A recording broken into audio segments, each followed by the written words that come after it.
ক্রমাগত বেড়ে চলেছে মধ্যপ্রাচ্য থেকে বাংলাদেশ রুটে চলাচল করা উড়োজাহাজের টিকিট মূল্য। লাখ টাকা ছাড়িয়ে গেছে ঢাকা ও চট্টগ্রাম থেকে দুবাইগামী টিকিটের দাম। এতে হতাশা প্রকাশ করছেন প্রবাসীরা। আবার সিঙ্গেল টিকিটে দেশে ছুটিতে আসা প্রবাসীরাও পড়েছেন বিড়ম্বনায়। আর এই অবস্থায় টিকিট মূল্য হ্রাসে সরকারের হস্তক্ষেপ চান প্রবাসীরা। আরব আমিরাত প্রতিনিধি সিরাজুল হকের পাঠানো তথ্যচিত্রে ডেস্ক রিপোর্ট।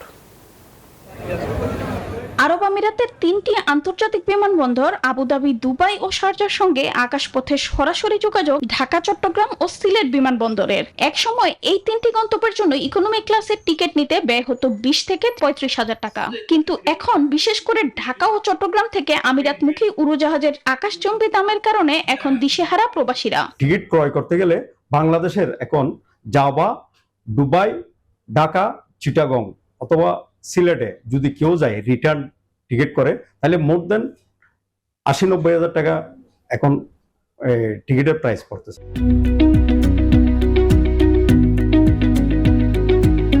এদিকে লাখ টাকা ছড়িয়ে গেছে ঢাকা ও চট্টগ্রাম থেকে দুবাইগামী টিকিটের মূল্য। এতে বিপাকে পড়েছেন প্রবাসী শ্রমিক, সাধারণ ছাত্রী ও উমরাগামী।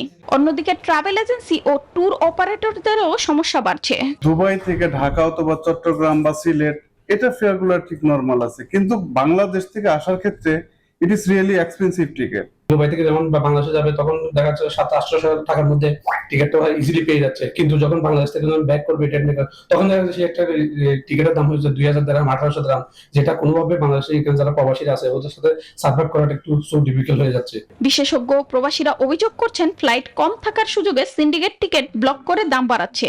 অতীতের সব রেকর্ড ভেঙে এখন টিকিটের দাম লাখ টাকার কাছাকাছি পৌঁছেছে। তাই এই খাতে সরকারি ও প্রশাসনিক হস্তক্ষেপ চান প্রবাসীরা। Desk report, news 24।